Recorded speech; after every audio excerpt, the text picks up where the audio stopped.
Triple stop for Rubens Barrichello. There's all sorts of mayhem in the first corner, but Jensen Button is away.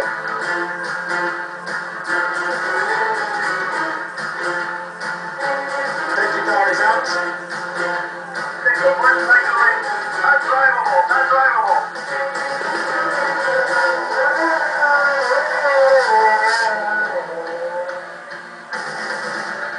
The checkered flag is out of it. Where is Sebastian Vettel? Red Bull from Red Bull, from Brawn from Brawn. Yes, that's good, so we can see everything you got. Oh, dear me. You just have to get the hammer down. Great start by Jensen Button and Barrichello as well. He's got the jump in front. 1 and 2. Sebastian Vettel has a message for Jensen Button. I want you to say it. And it's Mark Webber who has a sweeter champagne moment at the Nürburgring. And the back. It was midway through second qualifying. Ironically, Felipe Massa was already into Q3. He didn't need to do another lap, but was having a go just to make sure. Rubens Barrichello was about 100 metres ahead of Massa.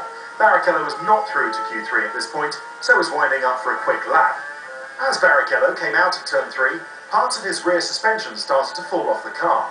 We understand that there was a failure of a bolt that holds the spring and damper assembly together.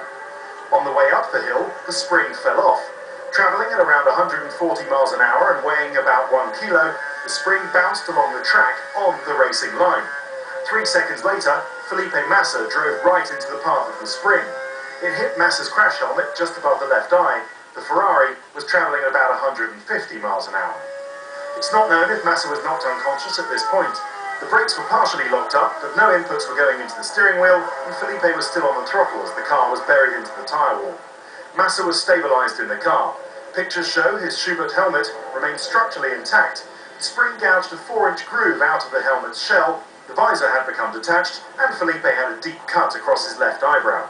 His other injuries were discovered in a medical centre. He was conscious when he arrived to the hospital.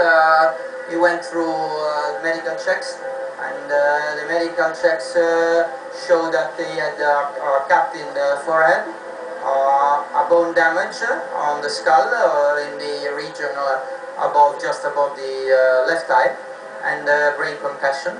And now this means that he has to undergo an operation, and then he will remain under observation in intensive care.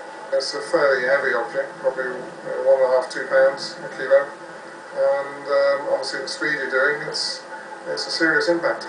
Just explain, what is that spring and where is it located on the car? It's in the middle of the gearbox, and it's what's called the heave spring. It's connected to the rear suspension, and we've had a problem there, and we're still understanding exactly what happened. And Ruben's car collapsed onto the track, and obviously the spring came out the back of the car, but we're still investigating what the cause was. And how is that spring actually held in? It's part of an assembly, and so it's part of a damper and a complete assembly.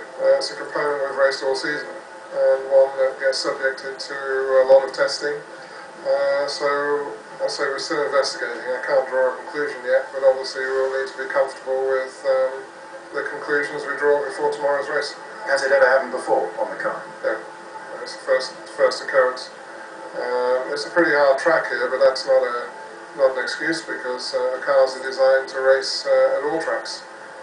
But we're not seeing any unusual suspension loads. We've obviously been studying the data, and there are no reasons for any concern, so we need to understand what happened.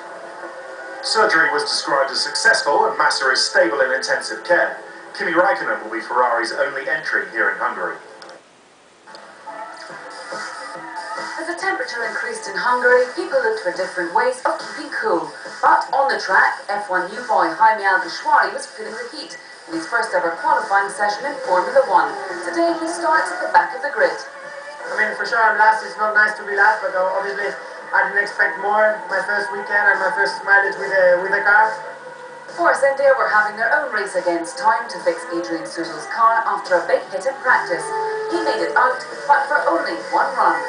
The car just was on a limit to get ready for the qualification. A lot of work for the guys, but I did it really professionally, really well. So in the end, 18th, it's not so bad.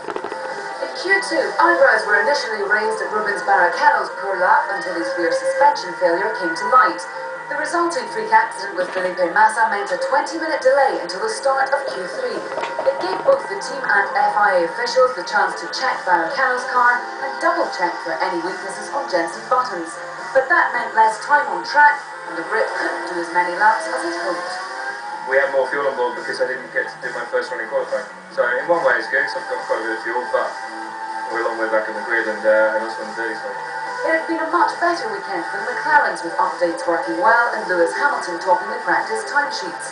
Last year's winner Hayden Kovalainen starts from 6th, but Lewis Hamilton put in a great lap to claim 4th with his best qualifying performance this season. Now I'm up on the second row, and it gives us a good opportunity to at least fight for the top 5 finish, which is fantastic for us, so good job to the lads back home. With just moments to go, Mark Webber topped the timesheets, but after that it was anyone's guess. The official timing system went down, leaving everyone in the dark, and the drivers left to work it out for themselves. Which time you did? 21.5. What time you did, mate? 21.7. I'm 21.5. You have a position? And after his own personal investigations, Fernando Alonso discovered he'd taken his first pole position for almost 2 years. Has everything been cleared up and sorted, and you are starting third? Yeah, I am by the looks of it, and obviously all the timing's great right now. It's a pretty good session for us. I'm happy for where we are for the race tomorrow. I think, second is a good position to start, obviously the dirty side, but I think there will be enough rubber tomorrow and it should be fine. I think the biggest threat is coming from behind in the cursed cars. We are aggressive on strategy, we are light on fuel, but being on pole is a little bit better than we expected. So, the car really worked really fine in qualifying, and maybe the most stressful time was in Parc-Fermé to confirm which position you were, because we were asking between the drivers what time you did, and then finally arrived confirmation that we were on pole. So thanks to the team, and tomorrow hopefully we can have a chance to score good points.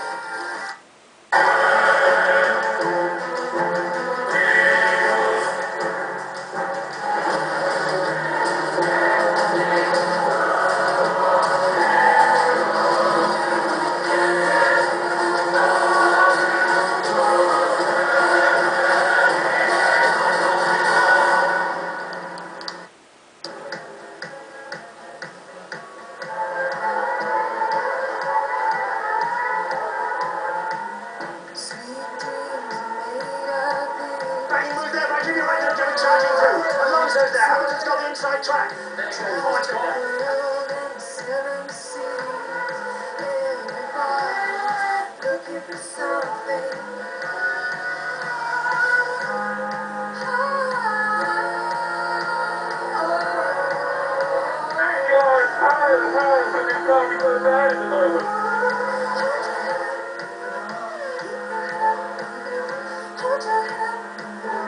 So proud of you guys, thank you.